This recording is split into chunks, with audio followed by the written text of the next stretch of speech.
Direct selling के बारे में आपको अलग अलग अनुभव लोगों के जानने हैं तो इस वीडियो को आपको ज़रूर देखना पड़ेगा। जब MLM प्रदीप चैनल सब्सक्राइब करें। 6 बज रहा था और मैं रोड पे खड़ी थी और मुझे लग रहा था कि मुझे घर जाना चाहिए, लेकिन समझ में नहीं आ रहा था कि मैं जाऊं कैसे। अकेले आ रही है तो बहुत सारे सवाल। हस्बैंड जी बहुत ज़्यादा नाराज़ हुए। उन्होंने बोला कि अपनी माँ को फ़ोन किया। उन्होंने बोला कि माँ ये गलत सलत कामें कर रही हैं, इनको घर के अंदर ना जाने देना।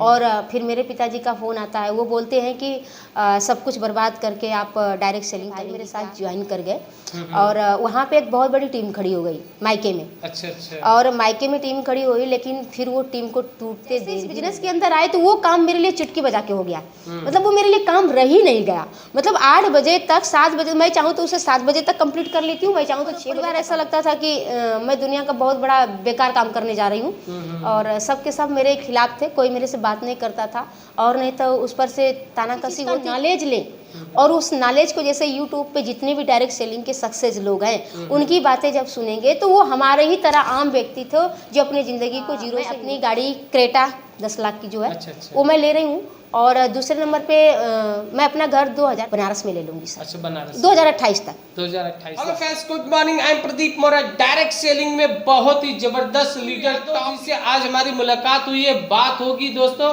बहुत ही संघर्ष करती हैं और एक लेडीज होके भी डायरेक्ट सेलिंग जैसे बिजनेस में कामयाब है और बहुत सारी महिलाओं के साथ ये रात दिन एक कर रही हैं और अपने बहनों के साथ बहुत तेजी से लोगों को लेके आगे जाना भी चाहती हैं। और दोस्तों कहा जाता है कि औरतें जो कि घर में शादी ब्याह के करने के लिए, खाना बनाने के लिए नहीं होती हैं, दोस्तों डायरेक्ट सेलिंग भी करके दिखाई है औरतें आजकल बहुत ही तेजी से हैं। तो दोस्तों आइए नीतू यादव मैडम से हम लोग बातचीत करेंगे, थोड़ा इनके लाइफ के बारे में बात करेंगे, क्योंकि इंसान लड़के तो बहुत सारे लोग कहते हैं कि मुझसे डायरेक्ट सेलिंग नहीं हो पाएगा या तो बहुत समय लग जाता है, लोग नहीं कर पाते हैं। लेकिन एक लेडीज सारा घर का काम सब कुछ करके वो पूरा काम करके डायरेक्ट सेलिंग कैसे करते हैं। नमस्ते मैम, हमारे चैनल पर जुड़ने के लिए। नाम नीतू यादव, रहने वाली गाजीपुर ज़िले का छोटा सा प्यारा सा गांव जो सैदपुर के बगल में पड़ता है, निजामपुर से मैं बिलोंग करती हूं। और इस सिस्टम को पिछले 2017 से मैं लगातार सीख रही हूं। और इस सिस्टम की ताकत को मैं बता दूं, शुरुआती दौर में तो बिल्कुल भी नहीं समझ में आता। लोगों को ऐसा लगता है कि इस तरह के काम फंसने फंसाने के काम होते हैं, लेकिन जब तक इसके विजन को, इसके ताकत को, इसमें है क्या चीज़ें, वो चीज़ें अगर नहीं समझ पाएंगे तब तक लगता है कि हम किसी बेकार कामों में ही फंसे हुए हैं। तो जैसे मेरी शुरुआत, मेरी दोस्त, जैसे मेरा बीएड कंप्लीट हुआ तो मेरी दोस्त थी जो बीएड कर रही थी, उसने मेरे सिस्टम को दिया, क्योंकि ये सिस्टम कहीं ना अपनों के द्वारा अपनों के पास जाता है, बिल्कुल भी अनजान जगह बिल्कुल जाता नहीं। तो जब ये बिजनेस मेरे पास आया, लेकिन जैसे ही मैंने स्टार्ट किया तो मेरे घर से मुझे बहुत ज़्यादा संघर्ष हुए। संघर्ष की मैं बात करूं कि इस बिजनेस को देखने के बाद, इस डायरेक्ट सेलिंग को देखने के बाद मुझे एक चीज़ लगा कि जितना बड़ा फ्यूचर इस बिजनेस के अंदर है वो कहीं और हो ही नहीं सकता। लेकिन देखने के बाद, सारी चीज़ें जानने के बाद, तो मेरे सपने जाग गए कि मेरे अंदर जितने भी बड़ी बड़ी चीज़ें, सपने, जो चीज़ मुझे चाहिए, मान सम्मान, पैसे, इज्जत, शोहरत, सब कुछ इसके पास है, इस डायरेक्ट सेलिंग के अंदर है। लेकिन जैसे ही मैं स्टार्टिंग की, मेरे पास संघर्ष आए, क्योंकि इस तरह का बिजनेस हमारे बाप दादा ने कभी किया नहीं है। तो इसलिए इस तरह की चीज़ें हम उन्हें समझा भी नहीं पाते कि इस चीज़ों से होता क्या है। लेकिन जैसे ही मेरी कहानी इस बिजनेस के अंदर स्टार्ट होती है, जब मीटिंग वगैरह में मैं जाती हूँ, मुझे याद है कि एक टाइम था कि मीटिंग जब ख़त्म हुई शाम को 5 बजे, तो मैं ऐसे रोड से बिलोंग करती हूँ जहाँ पे 5 बजे के बाद गाड़ियाँ आना बंद कर देते हैं, बंद हो जाती है। और मुझे लग रहा कि 6 बज रहा था और मैं रोड पे खड़ी थी और मुझे लग रहा था कि मुझे घर जाना चाहिए, लेकिन समझ में नहीं आ रहा था कि मैं जाऊँ कैसे। उस टाइम किसी तरह एक ऑटो आता है, मैं ऑटो पकड़ के घर आती हूँ। घर नहीं आती हूँ, जैसे ही मैं उस गांव में उतरती हूँ तो मुझे लगता है कि मेरे से बहुत सारे सवाल किए जाएंगे। उस टाइम तो मुझे इस तरह से लग रहा था कि मैं गांव में कदम रखूँ तो रखूँ कैसे, क्योंकि उस टाइम एक लेडीज़ अगर अकेले आ रही है तो बहुत सारे सवाल खड़े होते हैं। और मुझे लग रहा था उस टाइम मैं अपने आप से अगर मैं देख पा रही थी तो मुझे एक चीज़ ऐसा लग रहा था कि दुनिया की सबसे खराब महिला क्या कहा जाए, कि मतलब सबसे गुनाहगार महिला मैं ही अपने आप को महसूस उस टाइम महसूस कर रही थी। लेकिन हुआ क्या कि जैसे ही मैं घर पहुंची तो घर जाने के बाद भी मैंने देखा कि मेरे बच्चे भी ऐसे सोए हुए हैं, क्योंकि घर के लोग भी नाराज़ हैं कि इतनी रात को कोई महिला आएगी तो भाई सबके मान सम्मान की बात होती है, क्योंकि हम नहीं बता पाएंगे कि हर इंसान अपने आप को जानता है वो क्या होता है। ठीक है, दुनिया जाने या ना जाने, लेकिन खुद को इंसान जानता है कि वो चोर है, बदमाश है या क्या कर रहा है। लेकिन उस टाइम मुझे बड़ी तकलीफ़ हुई और मैं घर में बैठती हूँ और डायरी पेन लेके मैंने लिखना स्टार्ट किया। मैंने पहला ही सवाल लिखा कि क्या नीतू, तूने कुछ गलत काम किया है क्या? मेरे अंदर से आवाज़ आती है कि नहीं। बस इतना ही सा फ़र्क है कि जिस डायरेक्ट सेलिंग को मैंने समझ लिया है और मेरे परिवार ने नहीं समझा हुआ है, और मैं इस काम को क्यों कर रही हूँ। मुझे लगा कि मेरे सपने जाग गए हैं और मुझे महसूस हो गया कि इसी काम से मेरे सपने पूरे हो सकते हैं। और तीसरा मैंने ये लिखा कि क्या मैं औरों की तरह ज़िंदगी जीना चाहती हूँ। तो मुझे दिल से आवाज़ आई कि बिल्कुल मैं औरों महिलाओं की तरह मैं जीवन नहीं जीना चाहती, जो चार दीवारी के अंदर कपड़े धोना, बर्तन धोना, बच्चे देखना। एक महिला की ज़िंदगी तो यही होती है, उसका कोई जान कोई पहचान नहीं होता। मायके में होती है तो पिता के नाम से जानी जाती है, ससुराल में होती है तो पति के नाम से जानी जाती है, उसकी कोई पहचान नहीं होती। मरने के बाद भी उसका कोई नाम नहीं होता है ना, किसी न किसी के नाम से जानी जाती है। लेकिन ये मुझे चीज़ खलती थी। सो डायरेक्ट सेलिंग ने मुझे दिया, तकलीफ़ें हुई, लेकिन मेरे विज़न क्लियर थे। मुझे पता चल गया था कि यही वो ताकत है, यही वो बिजनेस है जहाँ से मेरे सारे के सारे सपने पूरे हो सकते हैं। मैम आप अभी बता रहे थे कि आप बीएड कंप्लीट की हैं। यस, मैंने बीएड किया।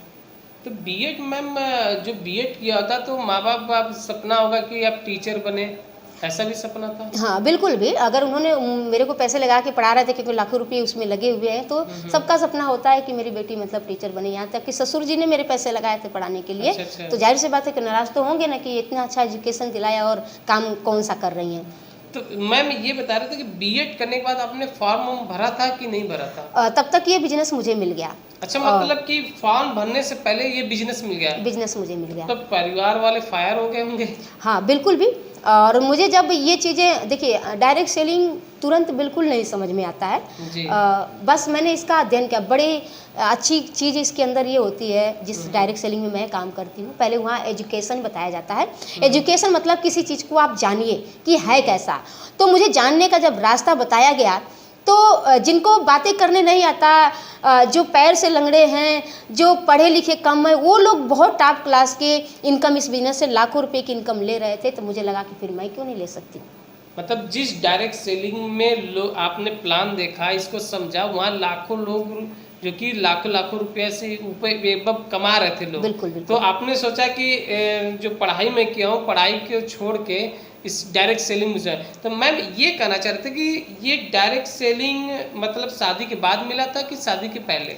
शादी के बाद। मेरी बीएड की पढ़ाई जो है कि शादी के बाद हुई। अच्छा, तो ये जब आपको प्लान दिया गया होगा तो आपके हस्बैंड के सामने दिया गया था कि आपको अकेले मिला था? नहीं, हस्बैंड जी के सामने दिया गया था। हस्बैंड जी ने भी समझा था। शुरुआती दौर में मुझे उन्होंने करने का इजाज़त भी दिया, लेकिन वो मुंबई फिर चले गए और मैंने इस बिज़नेस को स्टार्ट किया। जब मेरा आना जाना घर से बहुत ज़्यादा होने लगा, तो सर भी मेरे खिलाफ हो गए। अच्छा। और जिस सर ने मेरे साथ बिज़नेस को स्टार्ट किया था, उन्होंने मेरे से 4 महीने बात नहीं किया। और फिर मुझे याद है, एक बार मैं भिलवाड़ा जा रही थी कंपनी देखने। तो जब वहाँ पे मैं पहुँची तो उस रास्ते में मेरे हस्बैंड जी बहुत ज़्यादा नाराज़ हुए। उन्होंने बोला कि अपनी माँ को फ़ोन किया। उन्होंने बोला कि माँ ये गलत सलत कामें कर रही हैं, इनको घर के अंदर ना जाने देना। और फिर मेरे पिताजी का फ़ोन आता है। वो बोलते हैं कि सब कुछ बर्बाद करके आप डायरेक्ट सेलिंग करेंगी क्या। तो मुझे समझ में नहीं आया कि मुझे क्या करना चाहिए। लेकिन एक गुरु भी होता है इस बिज़नेस का, जो मुझे रास्ता बताता है कि जो कामयाब लोग होते हैं वो बोलते हैं कि आप इस बिज़नेस के अंदर कामयाब हो सकते हैं। कुछ टाइम का संघर्ष होता है, अगर उस संघर्ष को थोड़ा टाइम के लिए झेल लिया जाए तो ज़िंदगी बहुत शानदार हो सकती है। और सो मैंने ऐसा ही किया। तो आपके हस्बैंड से कभी झगड़ा वगड़ा नहीं होता था कि नहीं अब डायरेक्ट सेलिंग छोड़ दो, नहीं तो ऐसे ये सब सारा काम कर दो, जितना पैसा तुमको चाहिए हम ला के देंगे, सारा सब तुम्हारा हम पूरा करेंगे, कभी ऐसा भी माहौल बना था? बिल्कुल नहीं, क्योंकि हमने प्लान हस्बैंड जी के साथ में देखा था। यहाँ दिक्कत तो वहाँ पे होती है जब हम अकेले प्लान देखते हैं। जी जी। जब भी कोई लेडीज अगर इस बिजनेस के अंदर कामयाब होना चाहती है, अगर हस्बैंड के साथ प्लान को देखे, तो जितना वो समझती है उतना अगर हस्बैंड को भी समझ में आ जाए तो इस तरह की प्रॉब्लम नहीं होती। उन्होंने भी इसका विजन देख लिया था। बट होता क्या है कि जब एक महिला घर से अकेले चलती है तो प्रॉब्लम तो किसी को भी होती है, परिवार वालों को, चाहे वो पिताजी हों या हस्बैंड जी हो, कि अगर मेरी मैडम अकेले कहीं जा रही तो किसी को भी प्रॉब्लम होती है। अगर कोई लोग इस तरह से बातें करते हैं कि आपकी मैडम अकेले कहाँ जाती है। डायरेक्ट सेलिंग के आपने शुरू किया तो कभी आप मैके गई होंगी, बताई होंगी वहाँ पर जा के घर घर की ये ऐसा प्लान है ये डायरेक्ट सेलिंग है, आप लोग भी करिए, महिलाओं को इकट्ठा किए, तो वहाँ से निगेटिव पॉइंट नहीं आता था कि ये सब फालतू काम कर रही हो, ये सब काम नहीं करना चाहिए? बिल्कुल बिल्कुल बिल्कुल हुआ मेरे साथ, ऐसा कई बार हुआ। मैंने पहले जाके वहाँ पे प्लान दिखाया तो मेरे भाई मेरे साथ ज्वाइन कर गए और वहाँ पे एक बहुत बड़ी टीम खड़ी हो गई मायके में। अच्छा अच्छा। और मायके में टीम खड़ी हुई, लेकिन फिर वो टीम को टूटते देर भी नहीं लगी। अच्छा। एक बैग पूरी की पूरी वहाँ से मेरा भाई जब निकला उस बिजनेस से, तो वो किसी और कंपनी में चला गया। तो जैसे ही वो बिजनेस को छोड़ा तो वहाँ की पूरी की टीम खत्म हो गई। अच्छा, और एक बार के लिए मुझे लगा कि मैं कभी हताश नहीं हुई। मुझे लगा कि मेरे साथ बहुत बड़ा बुरा हुआ, क्योंकि मैंने जितना टाइम दिया था इस बिजनेस को, आज वो चीज़ें पूरी ख़त्म हो गई। लेकिन फिर से मैं चलती रही। चलने का एक ही कारण रहा कि मेरा विज़न क्लियर था कि मुझे पहुंचना का। बिल्कुल कभी भी नहीं हुआ। मुझे लगा कि अगर मैं इस चीज़ों को आज मैनेज कर लूँगी तो इससे बड़ी इनकम मेरे पास आने वाली है। जब भी मैं इस तरह की बड़ी इनकम नहीं आ पाती थी तो हम हमेशा अपने आप को चेक करते थे, कहीं न कहीं सबकी बड़ी आ रही तो मेरी क्यों नहीं आ रही है। तो मैं एक ही चीज़ देख पाती थी कि मेरे अंदर कमी है। मैं जो चीज़ें, जो नॉलेज चाहिए इस डायरेक्ट सेलिंग के लिए, जो शब्द चाहिए, वो मेरे पास अभी नहीं है। दोनों लोग पति पत्नी साथ में फील्ड होकर बहुत खुशी होता है देख के कि एक हस्बैंड एक वाइफ मिल के प्लान को समझा रहे हैं, मिल के डायरेक्ट सेलिंग कर रहे हैं और पूरा परिवार को मिला के लोग चल रहे हैं। डायरेक्ट सेलिंग में आप कर रही हैं, तो कभी डायरेक्ट सेलिंग में कभी ऐसा तो नहीं होता है कि झगड़ा हुआ कि नहीं आज के बाद डायरेक्ट सेलिंग हम लोग नहीं करेंगे, हम भी जा रहे हैं बॉम्बे कमाने और अभी तुम भी जाओ दुकान कोई खोलो, ये सब काम बंद कर दिया जाए? कभी ऐसा होता है कभी मैम? क्योंकि नए नए पीढ़ी में ऐसे औरतों को बिजनेस को ज्वाइन किया गया, लोग झगड़ा घोड़े कर लेते हैं कि नहीं आज के बाद हम नहीं करेंगे, ऐसा गुस्सा तो कभी नहीं आता है ना मैम? हाँ, देखिए अभी पैसे का चैलेंज आया हम लोगों के सामने बहुत सारा, लेकिन कभी हमने ये नहीं कहा कि इस बिजनेस को हम नहीं करेंगे। अच्छा, कभी भी जुबान पे भी नहीं आया, क्योंकि मुझे पता है कि जो चीज़ें कही जाती है वो सच हो जाती है। जी। और मुझे एक ही चीज़ लगा कि इस बिजनेस डायरेक्ट सेलिंग के ही अंदर वो ताकत है जो मेरे पूरे के पूरे सपने पूरे कर सकते हैं। बाकी किसी, चाहे वो नौकरी हो चाहे अपना बिजनेस है, किसी में भी दम नहीं है कि हमारे सपने को पूरा कर पाए। इसलिए कभी इसके बारे में बुरा तो सोचा ही नहीं। जब पैसे का चैलेंज आया तो मुझे लगा कि आज इसे झेलना चाहिए, क्योंकि बड़ी चीज़ हमारे पास आने वाली है। मैम जैसे कि जो लड़कियां औरतों को आप प्लान समझाती हैं, आपकी संख्या सुनते हैं कि औरतों की बहुत ज़्यादा है, तो कैसे मैनेज करती हैं लोगों को? मतलब मीटिंग करना, रात में आना, रात आप देखते हैं प्लान करते हैं, दोनों हस्बैंड वाइफ दोनों लोग साथ में आज डायरेक्ट सेलिंग कर रही हैं, तो मैनेज कैसे करती हैं इतना टीम? हाँ बिल्कुल भी, जैसे अब कोई भी काम दुनिया में असंभव नहीं है जी। अब जब हम किसी काम को नहीं कर रहे होते हैं तो उसकी जब हम शुरुआत करते हैं तब मुझे लगता है कि ये चीज़ें कठिन है, लेकिन धीरे धीरे वो मेरे हैबिट में आ जाता है। अब जो खाना मुझे पूरा दिन 12 बज जाते थे खाना बनाने, कपड़े धोने में, पूरे घर देखने में, मतलब हम ऐसा लगता था जब डायरेक्ट सेलिंग नहीं कर रहे थे तो ऐसा लगता था कि मैं बहुत बड़ा काम घर ही का कर रही हूँ, मतलब पूरे पहाड़ तोड़ रही हूँ, घर का ही। हाँ घर का ही काम, मतलब बहुत ज़्यादा पहाड़ तोड़ रही हूँ। लेकिन जैसे इस बिजनेस के अंदर आए तो वो काम मेरे लिए चुटकी बजा के हो गया, मतलब वो मेरे लिए काम रह ही नहीं गया। मतलब 8 बजे तक 7 बजे, मैं चाहूँ तो उसे 7 बजे तक कंप्लीट कर लेती हूँ, मैं चाहूँ तो 6 बजे तक कंप्लीट कर लूँ, वो मेरे ऊपर डिपेंड करता है। हाँ, और इस बिजनेस ने इतना सोच को बड़ा कर दिया ना कि कोई भी काम असंभव नहीं है बिल्कुल भी, और मैं पूरा मैनेज करके इस काम को कर लेती हूँ। मैम जो नई औरतें आ रही हैं, नई लड़कियां भी इस बिजनेस को ज्वाइन करें, उनके लिए क्या कहना चाहेंगी आप? हाँ, उनके लिए यही कहना चाहेंगे कि जब भी वो ज्वाइन करें पहले तो फैमिली को ज़रूर बताएं कि ये है क्या, अपने फैमिली में एक मीटिंग रखवाएं ताकि हस्बैंड को भी पता चले और उनको भी पता चले कि ये बिजनेस है क्या और हम सभी लोगों को फ्यूचर में क्या दे सकता है और हम सभी लोगों को क्या क्यों करना चाहिए। मैंने बताया कि जब मैं घर से बाहर निकलती थी तो मतलब पूरा का परिवार ऐसा लगता था कि मैं दुनिया का बहुत बड़ा बेकार काम करने जा रही हूँ, और सबके सब मेरे खिलाफ थे, कोई मेरे से बात नहीं करता था, और नहीं तो उस पर से तानाकसी होती थी तो मुझे लगता कि आज इनका टाइम है, इनको बोलने दीजिए। मुझे ऐसा लगता था कि इस टाइम मुझे बोलना नहीं चाहिए, क्योंकि मैं जिस काम को खड़े करने जा रही हूँ उनको पता ही नहीं इसकी ताकत की मैं करने क्या जा रही हूँ। तो मैं उस टाइम कुछ भी नहीं बोलती थी, मैं अपने आप को ही अपनी गलती ना भी रहने पर भी स्वीकार कर लेती थी कि मैं ही गलत हूँ, क्योंकि मुझे पता था कि मुझे वहाँ पहुँचना है, मैं इनसे ही उलझ जाऊँगी तो फिर आगे कैसे बढ़ूँगी। मैम कभी ऐसा भी तो हुआ है कि जैसे जो पहले लोग कमेंट करते थे आज आपके साथ बिजनेस भी कर रहे हैं? बिल्कुल कर रहे हैं, वो मेरे साथ आ रहा है, मेरी डाउनलाइन में आ रहा है, नीचे लोग आ रहे हैं, और आज जो लोग सीधे मना कर देते थे आज सिर्फ एक शब्द कहने पर वो मेरे साथ आने के लिए तैयार है पूरी तरह से। मैम अब डायरेक्ट सेलिंग में कम से कम कितना मंथली इनकम आपका पे आउट आ जाता है? मेरी हाईएस्ट इनकम इस बिजनेस से 50,561 रुपये गई। और ये बिजनेस है तो अप डाउन चलता है, कभी 43, कभी 48, कभी 45 मंथली चलता है। क्या है कि कुछ लोग बिजनेस को ज्वाइन कर लेते हैं और कुछ दिन के बाद इसको छोड़ देते हैं, तो इसमें क्या करना चाहिए? इसमें छोड़ने वाला काम कौन करता है? जिनको पता ही नहीं है कि आगे हमें क्या मिलने वाला है।